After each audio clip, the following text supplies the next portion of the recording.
rescheduling that we had to do. So thank you for that, for the second time in the last few months.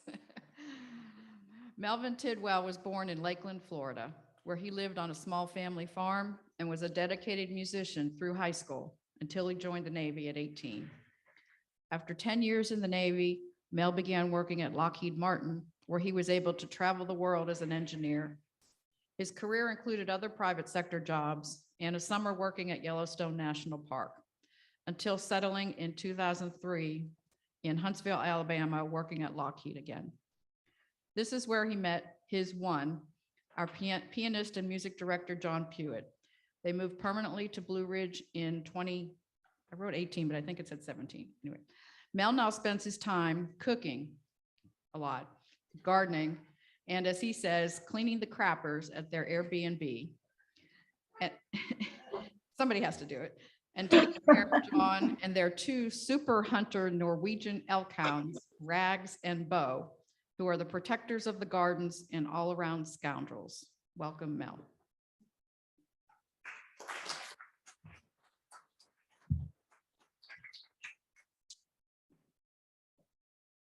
Thank you, Stacy. Good morning, everybody. I'm back. I'm back. So, I'm probably not qualified to be conjuring up this topic, but in this safe space, I feel it relevant to our UU principles of the inherent worth and dignity of every person, justice, equity, and compassion in human relations, acceptance of one another, and encouragement to spiritual growth in our congregations, and a free and responsible search for truth and meaning. First off, I must admit that the word nigger was common in my family home. I'm not totally sure my grandparents ever used any other word. We didn't say black and used the term colored in mixed company.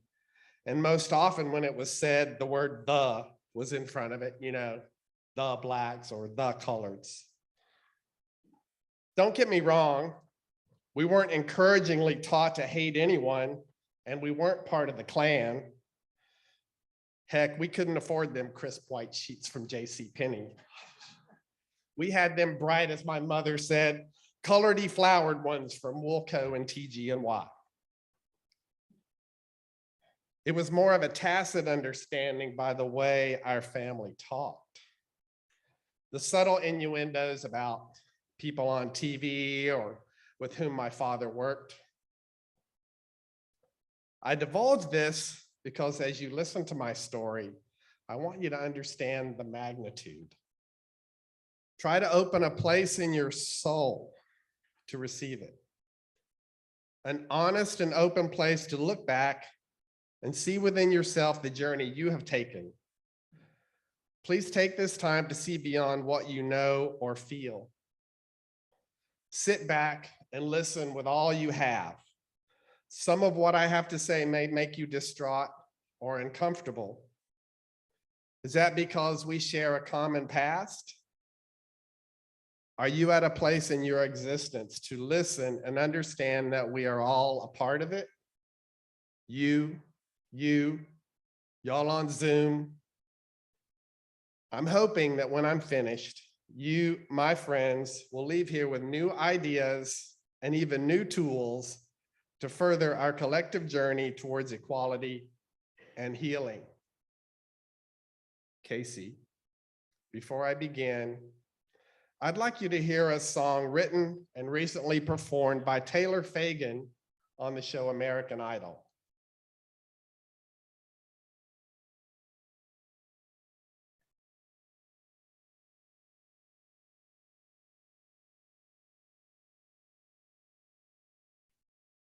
You're doing good. No pressure.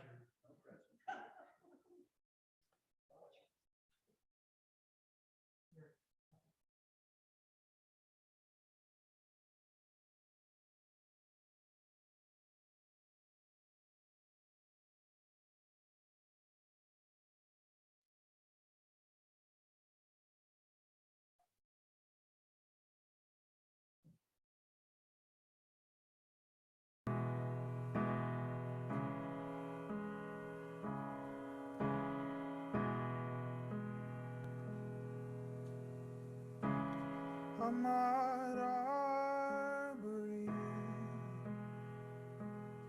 You went for a run, 'cause you probably felt free. Ahmaud Arbery. Your run had an end that nobody could see.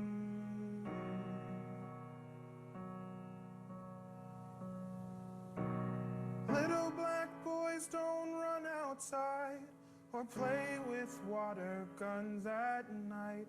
They run away from red and white, blue lights. And little black boys don't go to stores or use their pockets anymore. Can someone tell them what they're living for? They want more.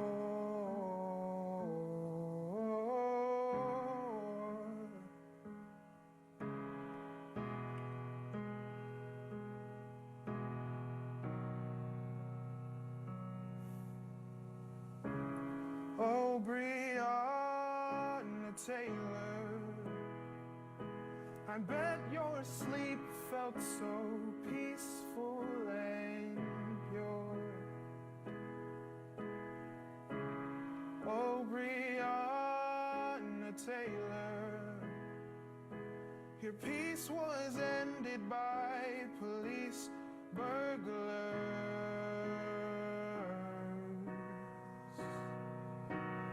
Oh, little black girls don't close their eyes or walk the streets alone at night.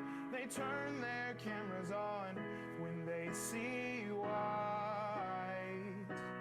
And little black girls don't open doors or use their pockets anymore. Can someone tell them what they're living for? They need more.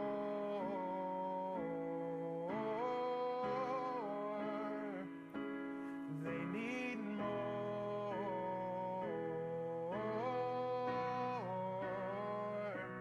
They need more.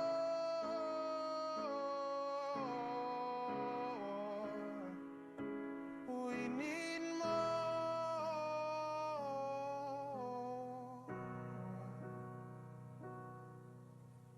Little black boys and girls are scared. Their parents feel so unprepared. The world sees black no matter what you wear. So little black boys and girls don't cry. We'll fight to find an alibi so you can go outside and never die. We will try.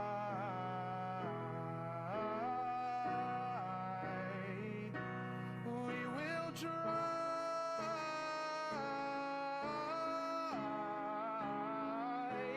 We will try.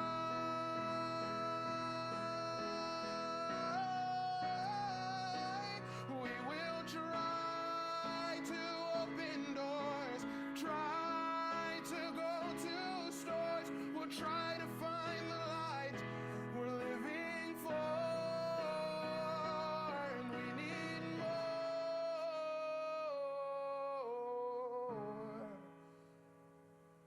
We need more.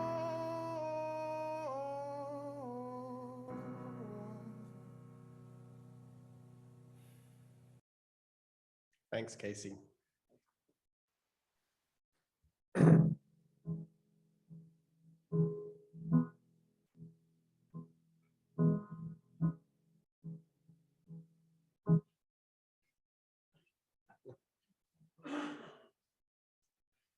You see, I recently had a loved friend and neighbor over for dinner.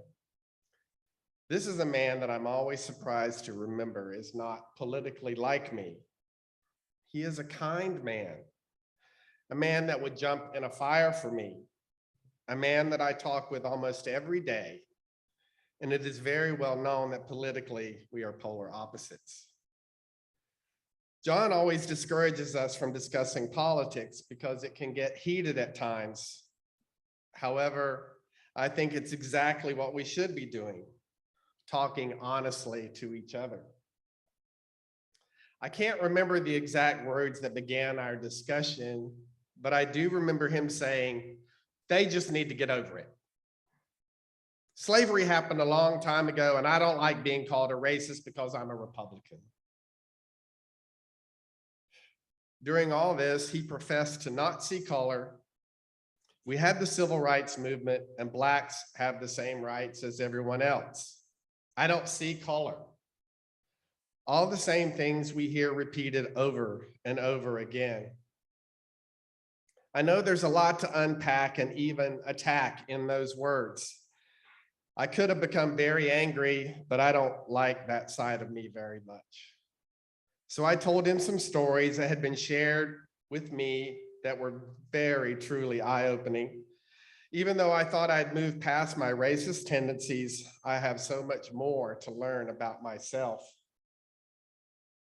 I tried to explain that saying I don't see color is not a good thing. I know it is meant with good intentions, but look at what you're saying. It sounds so weird that I just recently grasped this concept, and especially since it came from the TV show Survivor. But to deny someone's race or skin color is also to deny who they are. If you aren't seeing and recognizing the color of their skin, then you aren't seeing them. You aren't acknowledging the past they have lived or the present they walk through every single day. People do not want to be overlooked or disregarded. They want you to see them as an individual with all that entails. So to say you don't see color means you can't possibly see them and understand them. In my opinion, it gives you permission to not see all that they carry with them. I would equate it the same as looking at a burn victim and saying you don't see the scars. How can you truly know and understand them without seeing those scars and putting yourself in that circumstance of enduring pain? Of doing your best to see that the existence they live is through your eyes too, how you see them. Acceptance and equality don't come by ignoring or treating everyone the same. It comes through understanding everyone the same. All the faults, all the beauty, the stories that they are, and living in that space with them as they share it. That evening, I retold a story that was shared with me many years ago by a Black friend. It has had a profound effect on how I see the world around me. We were discussing a Confederate statue located in Munn Park in my hometown of Lakeland, Florida. This was prior to the statue being removed in 2019, and believe me, I'm glad it's gone. You see, that statue had been there since 1910 when it was erected by the Daughters of the Confederacy. It hadn't been there since the Civil War or during Reconstruction. It was placed there to remind people of the division they wanted to perpetuate. It seemed innocuous to me, and the few white friends back home I talked with didn't see what the big deal was. They said no one had ever cared about it before the national uprising. And I responded, you're right. None of y'all cared about it either. Had you ever visited it? Do you even know who the statue is? But that's a side note. The real story is where it was located. It was sitting right in the middle of Munn Park, which is located next to the city seat of government. Not in some inconspicuous place that can be ignored. A place just a few hundred yards from where you had to go to conduct government business. Now imagine going into a courthouse to get justice or file a will and seeing a monument to a person that would have bullwhipped you in the street just because of the color of your skin. A person that would be okay with tying your legs to the back of a truck and dragging you through the street as an example of what happens to you if you talk to their daughter or drink from their water fountain. To those who say, just don't look, don't you see, that's the hidden intent. Avert your eyes from the root issues. Don't look when you see injustice.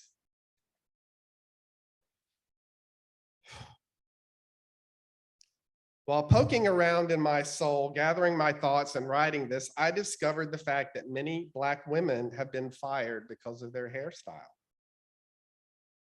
I read an article by Miss Ann Brown on madamnoir.com. It told the stories of 10 Black women fired for their hair. Like Melphine Evans, a former executive at British Petroleum. Melphine actually sued her company for allegedly firing her because of her braided hair and ethnic attire. It wasn't like Evans was new to the company. She had built a 10-year career at the oil firm. But here's what her last company evaluation just before being fired said. You intimidate and make your colleagues uncomfortable by wearing ethnic clothing and ethnic hairstyles. If you insist on wearing ethnic clothing or hairstyles, you should only do so during Culture Day, Black History Month, or special diversity events and days. If you are going to wear ethnic clothing, you should alert people in advance that you will be wearing something ethnic. This isn't some long ago tale from an ancestor. This took place in California in 2012. Whether you agree with the idea that a business should be able to run its business any way it sees fit or not, this is now her story, her life that she will pass down to her family and others. You see, these are their stories. Just as you and I have memories of our family elders telling us about their lives growing up, so do they. Even though it happened so long ago, it still lives in their head. Just like the story from my mother about how my great-grandfather never called her anything but girl. Girl, girl, as in girl, go get me a Coke. After all, she was just a female. Or the story my Granny Hallman told me about how she had to ride in the back of a pickup truck with a burned dead body when she moved to Florida from Alabama. This was in the late 1930s. There was no highway system, and heck, most of the roads traveled were dirt. It wasn't an easy ride, to say the least.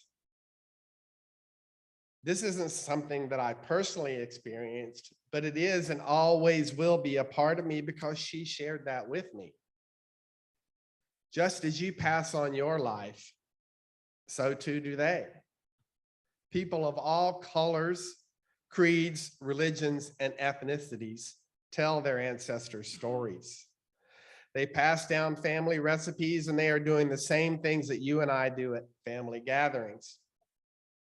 Something that I love doing the most with my family, telling stories to remember the ones we loved and learning from where we came. So yes, slavery ended a long time ago in America, and we've lived through the turmoil of the civil rights movement. There are people in this room, many still alive, that experienced it firsthand. So just as I will never forget the story my dad told me about getting a whipping for hitting his overalls on the clothesline in winter and ruining them, or my mom telling me about the only 2 whippings she ever received from my granddaddy Hallman. The first was when she was leaning back in the dining chair and her sister Norma pushed her through the window and she broke the glass. The second one was when she got revenge on her sister Norma for that and locked Norma in the chicken coop with a rattlesnake. That's the quintessential part of our humanity, all humanity, sharing ourselves, experiencing others through thoughts of the past and hopes for the future. So, you see, when you say just get over it, You're not just asking for them to see that things have changed. Sure, it's about Rosa Parks that was convicted of a crime for sitting on the wrong aisle of a bus, and Emmett Till that was dragged into a swamp in Mississippi and tortured to death at the age of 14. And we know these people because their stories are famous. But it's so much more than that.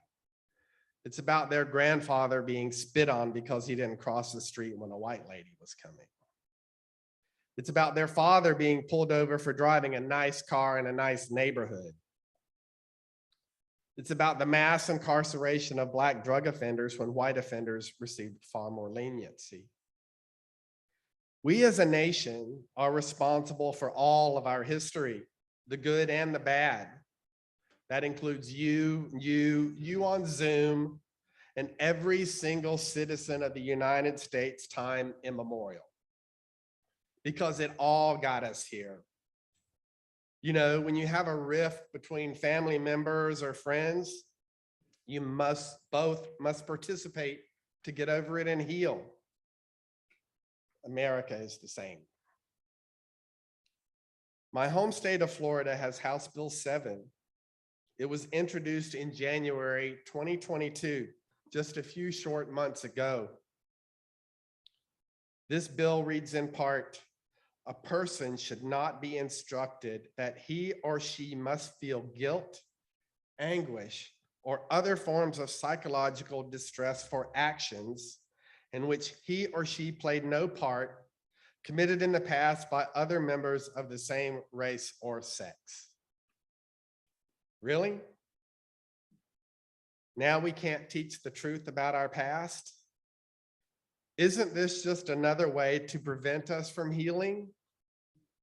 Isn't this just another way of making history into a political issue to divide us? We all must be a part of the healing as a nation because we as a nation participated. Every single American must be a part of it. It has to be all in, or we will continue on the wheel we are currently on, a finger pointing and shrugging off of a real issue. I am no professor, historian, or expert. I'm just a guy raised in the South by good, decent people that I loved who just didn't understand what they were doing. The complexity and gravity of this teaching and the damage it would cause wasn't understood by any of us at the time. We were never taught what we should know, what all of us should know. I could spend time blaming many people and institutions for my idiotic ideas in the past. I look back on my time of service in the US Navy through my current eyes and see a whole new picture.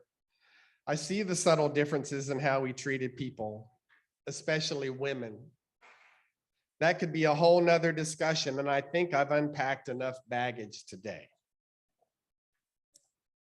So I want to close by quoting Jeanette C. Espinosa from her written piece, Why Do Black People Always Want to Bring Up Slavery? She writes, quote, the dismissal and denial of America's true history created a monster that is not just a Black issue. Discussion and education detailing America's enslavement of Africans should carry the same weight as the Jewish community discussing the Holocaust. We learn about the Holocaust in schools without diluting the vicious brutality of the Nazis.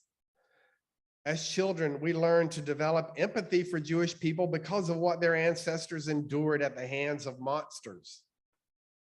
We hold them up respectfully as descendants of those who were massacred simply because of who they were, as we should. But why is this so difficult to grasp when it comes to the descendants of enslaved Africans, an atrocity that occurred on American soil? Unquote. My response is it shouldn't be. So from this day onward, if you hear someone speak, they just need to get over it, I'm hoping you recall this day in my message.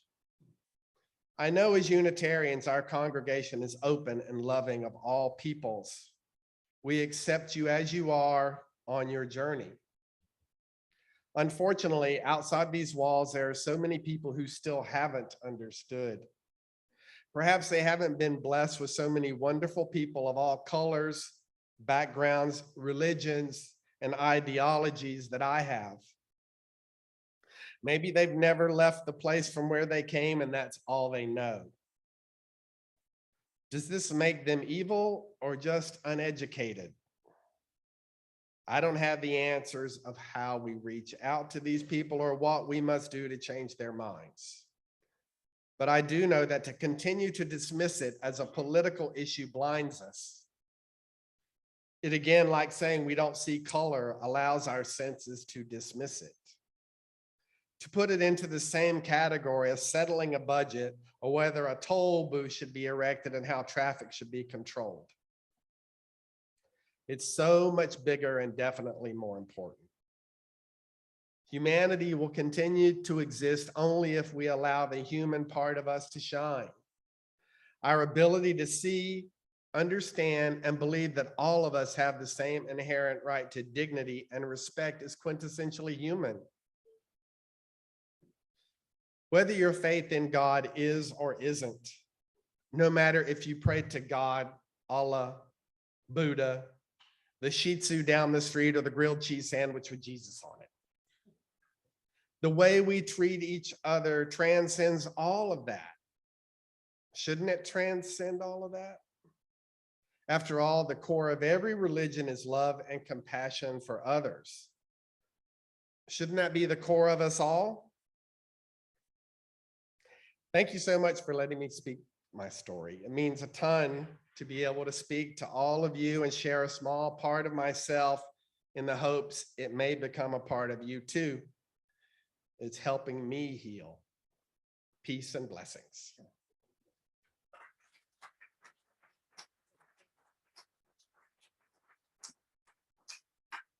We're going to have a short comment period, so probably only a few people can come up. I'd like to go to Zoom first to see if there's anyone there that would like to ask a